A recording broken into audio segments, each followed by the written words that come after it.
everybody. My name is Patrick Smith, and this is my partner, Tyler Gonzalez, and we're here today to represent General Dynamics Electric Boat with our project, the Digital Twin. Digital Twin is an idea that's kind of been floating around the industry for a little while now, and our goal is to make it a reality. What it is a virtual representation of a physical component or a system that's capable of doing predictive maintenance. This is very valuable in all forms of industry, not just the submarine industry and electric boat.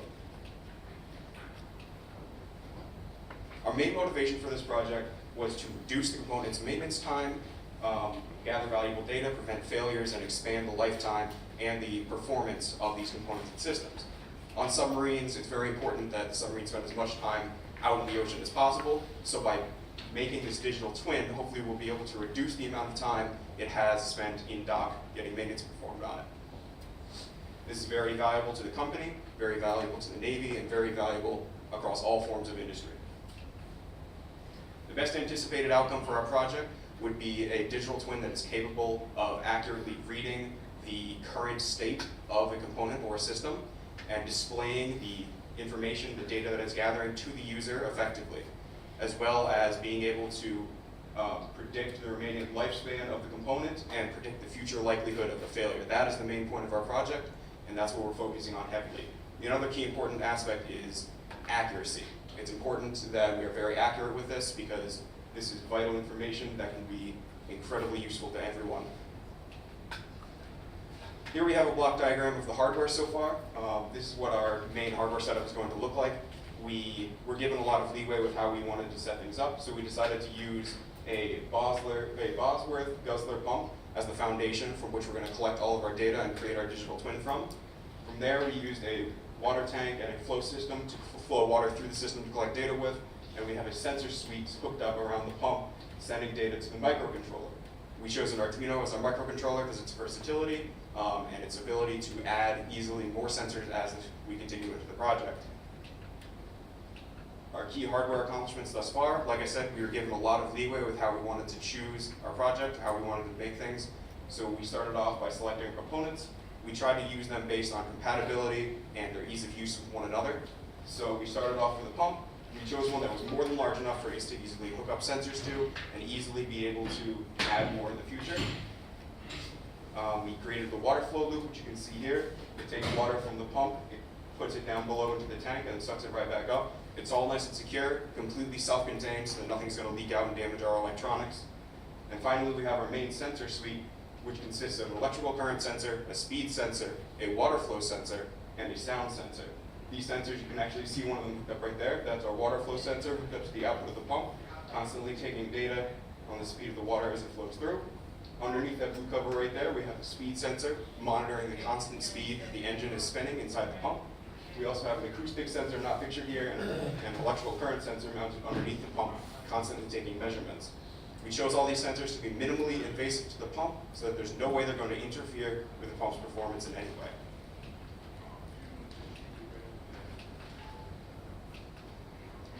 For our remaining technical accomplishments related to hardware, we're mostly done with the hardware side of things.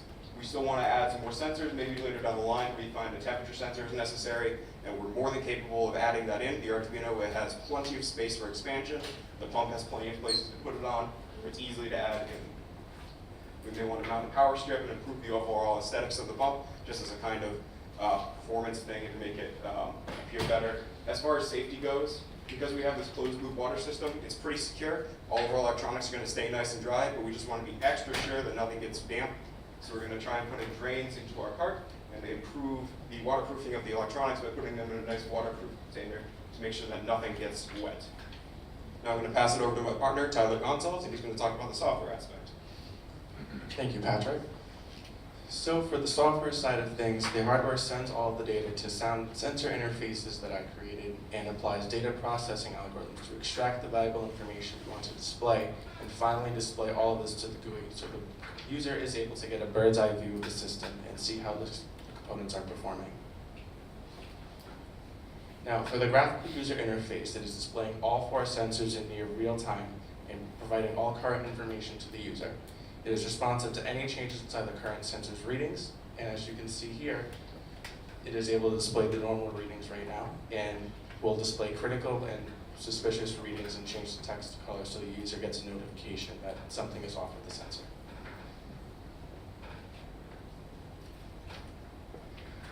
And for the sensor interfaces, I first had to establish two-way serial communication with the Arduino.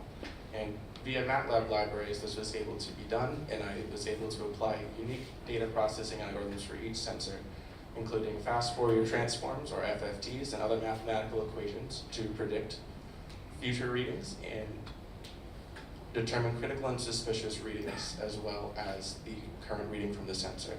And I was able to send all this data to the GUI for processing. Now, for the remaining technical accomplishments, I still have to finalize the signal processing algorithms and apply filters in order to extract highly accurate information to send to the graphical user interface. I have to optimize the performance of the algorithms as they are extremely time intensive and result in a slight delay between the readings of the sensor. By threading this application, I should be able to reduce the time between readings and provide more accurate information faster.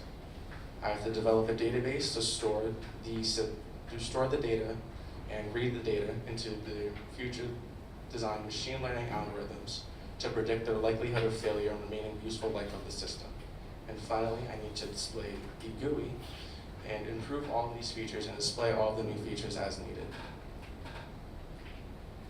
Now, for our electric boat, if we are able to achieve the best anticipated outcome, this would result in shorter maintenance windows for the submarines and thus saving electric boat money-making repairs. The digital twin will also be collecting data on other components inside the submarine and would thus be able to optimize system performance by fixing those parts as needed. At the Navy industry, because the submarines are not spending as much time at the dock, they're able to spend more time at sea in missions and provide safer conditions for the sailors inside, as they're constantly aware of the submarine's condition and can act accordingly to how their submarine is performing. And lastly, we would like to thank everyone who has supported us on our journey so far.